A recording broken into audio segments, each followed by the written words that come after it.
अरे भाई, आप तिरंगे को तो जानते हैं। तिरंगा मुझे पसंद है, तिरंगा आपको पसंद है, तिरंगा सारे हिंदुस्तानियों को पसंद है। एक्चुअली ऐसा नहीं है। भारत में कुछ लोग ऐसे हैं जिन्होंने कसम खा के रखी हुई है कि अपने जिंदगी में सिर्फ सेल्फ गोल ही मारना है, सेल्फ गोल पे सेल्फ गोल। इन्होंने कसम खा रखी है कि हम हर उन चीज से नफरत करेंगे जिस चीज से हिंदुस्तानी प्यार करते हैं, चाहे वो आर्टिकल 370 का एब्रोगेशन हो, चाहे वो यूनिफॉर्म सिविल कोड हो, चाहे वो राम मंदिर हो, चाहे वो सिटीजनशिप अमेंडमेंट एक्ट हो। और अब इनको तिरंगे में गौरव महसूस करने से भी प्रॉब्लम हो रही है। कुछ ऐसे लोग हैं जिनको कि तिरंगा फहराने से भी प्रॉब्लम है। वर्ल्ड रिनाउंड जाट एक्सपर्ट रेवीज कुमार बहुत दुखी हैं और बहुत अपसेट है। वो कह रहे हैं कि भले ही हर घर तिरंगा स्कीम से फ्लैग मैन्युफैक्चरर्स को बिजनेस मिल रहा हो, लेकिन उनको बहुत सारी प्रॉब्लम्स भी हो रही हैं। लेकिन जब भी एनडीटीवी उनसे बात करने के लिए जाता है तो वो प्रॉब्लम बताता ही नहीं है। तिरंगा झंडा बनाने वालों में से कईयों ने कहा कि इतने ऑर्डर आ रहे हैं कि पूरा करना उनके बस की बात नहीं।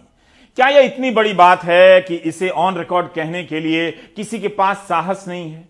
तिरंगा की यही तो खूबी है कि देख लेने भर से गलत को गलत कहने की हिम्मत आ जाती है, थाम लेने भर से जान देने का जज्बा आ जाता है। लेकिन तिरंगा बनाने वालों से जब हमारे सहयोगियों ने कहा कि जो परेशानी आप बता रहे हैं उसे रिकॉर्ड पर कह दीजिए, तो कोई तैयार नहीं हुआ। अब देखिए, मुझे ये बात समझ में नहीं आ रही है कि मुद्दा है क्या। या तो मैन्युफैक्चरर्स को कोई प्रॉब्लम्स नहीं हो रही हैं, या फिर मैन्युफैक्चरर्स को प्रॉब्लम भले ही हो रही हो लेकिन वो एनडीटीवी से बात नहीं करना चाहते। दोनों मुद्दों में बेइज्जती रेबीज कुमार की ही होती है। ये नाराज इसलिए भी है कि भाई गवर्नमेंट की हिम्मत कैसे हुई कि वो हिंदुस्तानियों को बोले कि हिंदुस्तान में हिंदुस्तान का झंडा फहराइए। तेजस्वी सूर्या कह रहे हैं कि यह कोई सिविलाइजेशनल टास्क है जिसे कश्मीर के युवाओं और भारत के युवाओं को पूरा करना है।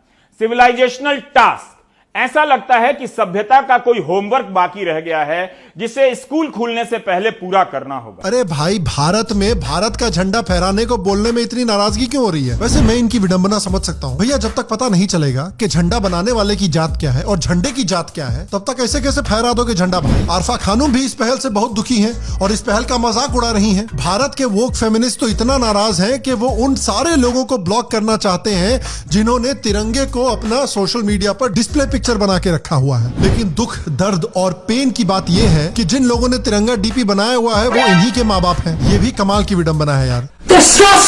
साला माँ बाप तो संघी निकले, लेकिन क्या करें, इनको ब्लॉक भी नहीं कर सकते क्योंकि इनको अगर ब्लॉक कर दिया तो हमारे अमेरिका में घूमने के और कॉलेज में जाके पढ़ने के पैसे कौन देगा। एक और वोक फेमिनिस्ट तो बहुत नाराज है कि उनको साला एक ऐसे इंसान पर क्रश था जिसने भारत का तिरंगा अपने डिस्प्ले पिक्चर में लगाया हुआ था। इस सिचुएशन में देखिए, कमाल की बात तो ये है कि जो लोग दूसरे देशों में कुछ होते ही तुरंत या तो फ्रांस का झंडा लगा लेते हैं डिस्प्ले पिक्चर में, या यूक्रेन का लगा लेते हैं, या फिर पता नहीं क्यों पैलेस्टाइन का लगा लेते हैं। ऐसी जगहों का झंडा तुरंत लगाने को तैयार हो जाते हैं जिनका इनसे कोई लेना देना नहीं है, जो देश के लोग इनको जानते भी नहीं है, जो देश के लोग इनसे नफरत तक करते हैं। उन देशों का फ्लैग चलेगा। बात बात पे भारतीय होने पे शर्मिंदा होने वाले प्लेकार्ड निकाल के खड़े हो जाएंगे, लेकिन भाई भारत का झंडा नहीं लगा सकते। आप समझते नहीं हो यार, भारत का झंडा इज वेरी मिडिल क्लास यार। सेक्युलर जीवी जर्नलिस्टों को हजम ही नहीं हो रही है बात कि भारत के लोग भारत का झंडा फहराने की हिम्मत कैसे कर सकते हैं। मतलब ये हो क्या रहा है?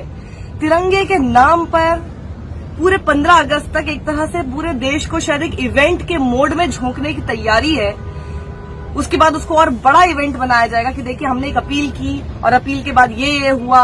उससे दिखाने की कोशिश, हर बार आपको ताली थाली दिया तिरंगा ये सब चीजें करके आपको दिखाने की कोशिश की जाती है कि देखिए हमारे सपोर्टर्स कितने हैं, जबकि लोग देशभक्ति में सारी चीजें करते हैं। बताइए, हिम्मत कैसे हुई तुम्हारी यार? हिंदुस्तान में होके हिंदुस्तान का झंडा फहरा रहे हो। मेरे को इनका कोई भरोसा नहीं है यार। कल को अगर इनको बीजेपी ने बोल दिया कि अपने पिताजी से प्यार किया करो, तो क्या पता ये अपने पिताजी को उठा के घर के बाहर फेंक आए। खालिस्तान क्यूरियस ऑर्गेनाइजेशन दल खालसा के स्पोक्स पर्सन परमजीत सिंह मांड की इस बात पे जल रही है कि लोगों की हिम्मत कैसे हुई हर घर में तिरंगा लगवाने की। उन्होंने सिखों को कहा है कि आप अपने घर पे तिरंगा ना लगाएं और जो भी तिरंगा लगाने की कोशिश करे उनका घेराव करके उनके साथ दादागिरी भी करनी चाहिए। पहले ये लोग ऐसा बोलते हैं, फिर यही लोग बोलते हैं कि भैया हमारे पेट्रियोटिज्म पे सवाल मत उठाइए, तिरंगे को पॉलिटिकल टूल की तरह इस्तेमाल किया जा रहा है। वो कह रहे हैं कि मोदी जो है वो हिटलर की तरह देश में नेशनलिज्म पैदा करने की कोशिश कर रहा है। द प्रिंट कह रहा है कि अगर आप भारत में भारत का झंडा फहराते हैं तो उससे झंडे की डिग्निटी कम हो जाती है और भारत में झंडा फहराने को तमाशा कहा जा रहा है। भारत में भारत का झंडा फहराने से भारत के झंडे की डिग्निटी कैसे कम हो जाएगी सर? ये तो वही बात हुई कि गाड़ी चलाने से गाड़ी की डिग्निटी कम हो जाएगी, खाना खाने से खाने की डिग्निटी कम हो जाएगी, टीवी देखने से टीवी की डिग्निटी कम हो जाएगी। तिरंगे पे लोगों का मेल्ट डाउन हो रहा है, नाराज हो रहे हैं, तरह तरह की चीजें बोल रहे हैं। ये बिल्कुल क्लियरली दिखाता है भारत की ऑपोजिशन पार्टीज और भारत के जो इंटेलेक्चुअल एलिट्स हैं वो कल्चरल और पॉलिटिकल बैटल भारत में हार रहे हैं। देखिए प्रॉब्लम ये है कि इन लोगों के लिए BJP hatred basically India hatred में तब्दील हो गया है। मैं पप्पू हूँ, हमने टोटी चोरी कर ली, हम गधे हैं।